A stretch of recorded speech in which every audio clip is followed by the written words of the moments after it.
Hey guys, welcome back to session 9 of Introduction to Linux OS. As always, I'm your instructor, Kevin Downs. Let's go and jump into what we're going to be talking today. Today we're going over a very important topic of backing up files. Last session we went over examining and comparing files, reporting differences between files, comparing files of any format, displaying data in octal and hex format, as well as compressing data. And this is also another form of backing up data, so we actually went over some of the topics we're going to cover today. Speaking of what we're going to cover today we're going over backup media, UNIX device names, tar and cpio, as well as file transport and conversion with DD. Let's go ahead and jump right in with backup media. If you've ever suffered a hard drive crash, you know just how aggravating it can be. Irreplaceable data can be lost. Countless hours can be spent reinstalling operating system applications. It is not a fun experience, guys. And it needs to happen only one time for you to realize the importance of making regular backups of your critical data. So let's talk about UNIX device names here. So UNIX has a beautifully consistent method of allowing programs to access hardware. Under UNIX, every piece of hardware is a file. To demonstrate this novelty, try viewing the following file, /dev/hda. To run this command, you're going to actually have to be root or run it as sudo. So we can run less-f/dev hda. And let's go ahead and jump to our VirtualBox and let's check out that now. So I'm going to log in here.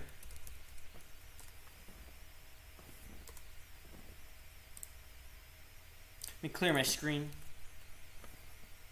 So I'm going to do sudo less-f/dev/hda.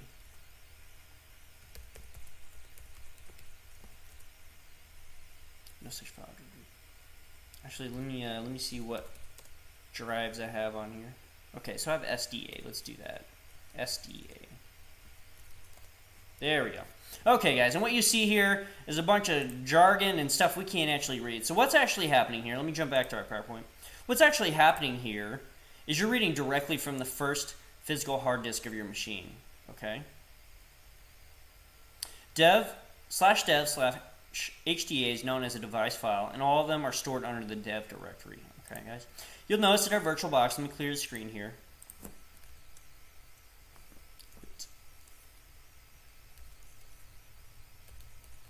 Okay, so you'll notice here I actually had to type in SDA. Okay, since we're using VirtualBox, we don't have an actual hard disk on this machine. Okay.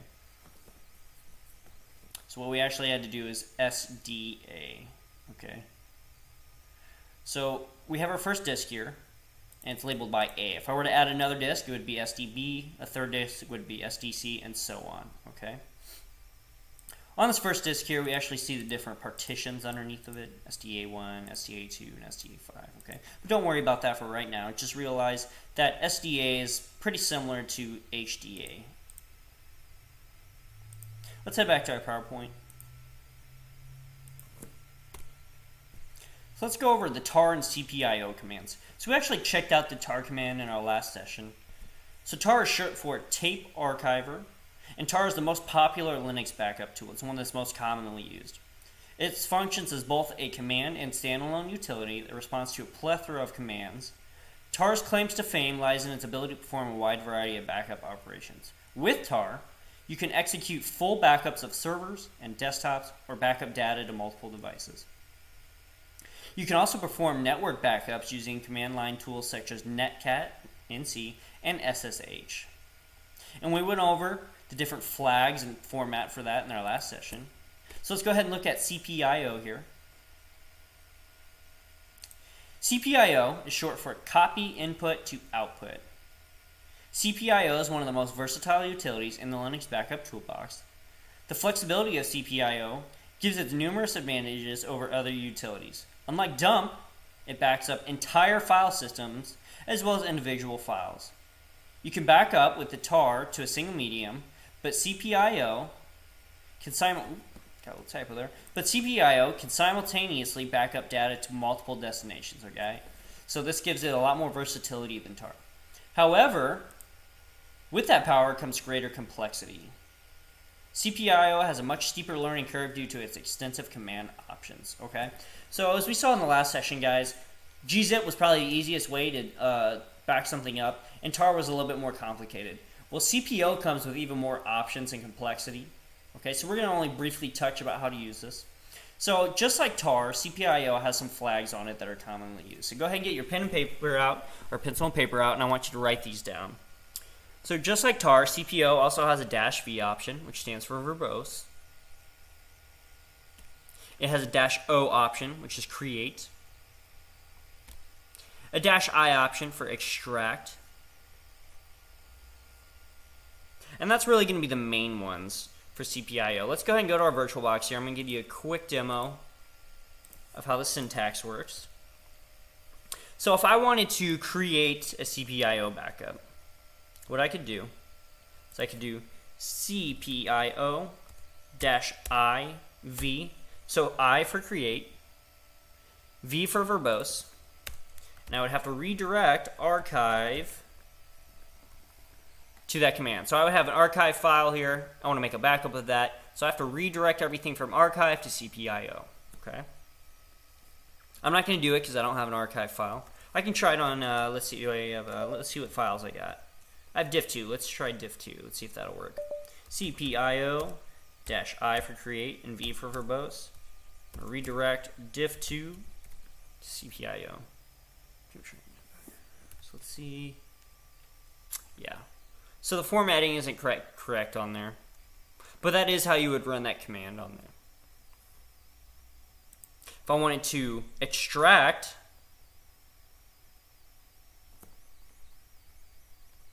oh, I'm sorry guys, I mixed that up. So that's why it didn't work. I did I for create, I remembers extract. That's why it didn't work. So I need to do O for create. That's why it didn't work. There we go. Okay, so it should have created, let's see, what errors is this in? Cannot stat no such file. Okay, so again, it's just not liking the format of that file.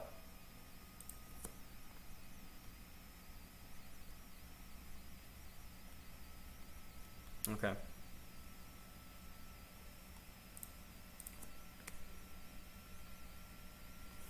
Oh, I see what's going on here. Okay, hold on 1 second, guys. Let me start over here. So let me create. Let's just create a new file here. Let's do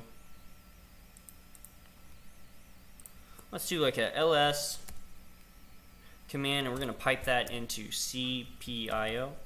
We're going to do -o-v. Okay, so O is create, V is verbose. We're going to say send that to the current directory. All right, is a directory.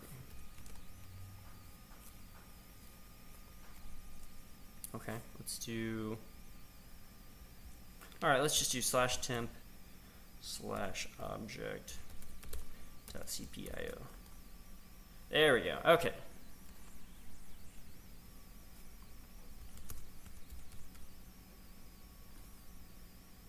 Let's go ahead and head to that directory and see if it created that file for us.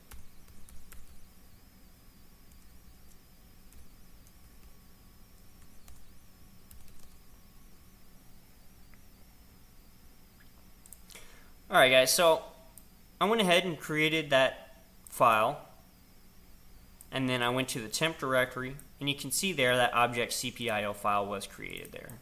Okay, let me clear my screen. Let's look how to extract that file now. So to extract the file, I would use cpio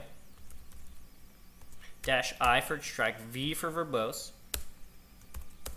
and then object.cpio. And now it'll extract everything out of that file into this directory, you see. Okay. Let me go ahead and clear my screen here.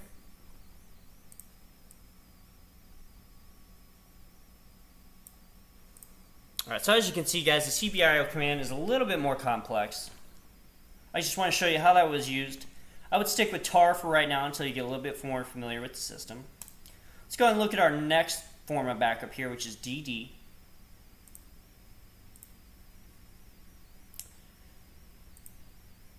So DD is simple yet powerful. DD is another OG Unix utility that Linux admins use. Now guys, OG here just stands for original gangster, okay? So it just means it's one of the original programs on the Unix system. What makes DD such a powerhouse is its ability to cover data protection in ways other backup tools can't touch. You can use DD to back up the entire hard disk or create partition backups or CD-ROM content. DD is restricted to the root user, and with good reason.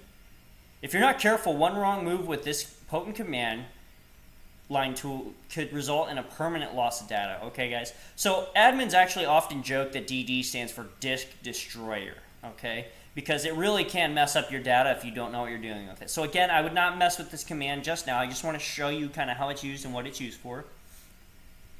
So below, we kind of see the syntax here, how to use it. So we got to do sudo, because as it said, you need to be root user to use it. So we do sudo space dd, and we do an if statement. If equals dev/ada, SDA. Then we're going to do the boot sector 512, account of 1, and we're going to say of the master boot record image. Okay, guys? So what this is saying we're going to create a backup of this disk. We're going to start at sector 512. We're going to do one count, and we're going to do it of this image. Okay, so we're actually going to the hard disk itself, and we're looking at the sectors and partitions of that disk and telling you exactly what to back up on that disk. Okay, so this is very unique and detailed, and this isn't something we can do with tar cpio, right? This is much more specific. However, you have to have very complex knowledge of the disk, and you have to know where sectors start and end and how that works. And that's why this can be very dangerous if you're not sure what you're doing. All right, let's go ahead and move on to the next slide, which is going to be our summary here. So we went over backup media. We went over Unix device names. We went over tar and cpio as well as DD. We went over file transport and the conversion with DD. Next session, we're going to go over the desktop a little bit and some more user tools that we can use with it, such as KDE menus, toolbars, and tools. No menus and tools. LibreOffice, which is very similar to Microsoft Office, so we'll have write, calculate, impress, math, draw, base. And we're also going to have an introduction to Ubuntu and Debian. Guys, please don't hesitate to click on these links and follow them to our private tutoring sessions for system administrator management. There are weekly and monthly plans available, as well as private tutoring sessions for Linux and Bash scripting. These are super helpful and will help you get ahead much faster and really concrete your understanding for these topics if you're really wanting to get ahead and understand what's going on here. So please follow these links. As always, thank you for joining me. It's been a pleasure teaching you. I hope you're learning a lot, getting familiar with the systems, and starting to feel comfortable with the understanding of Linux and Ubuntu. I look forward to seeing you guys in our next session.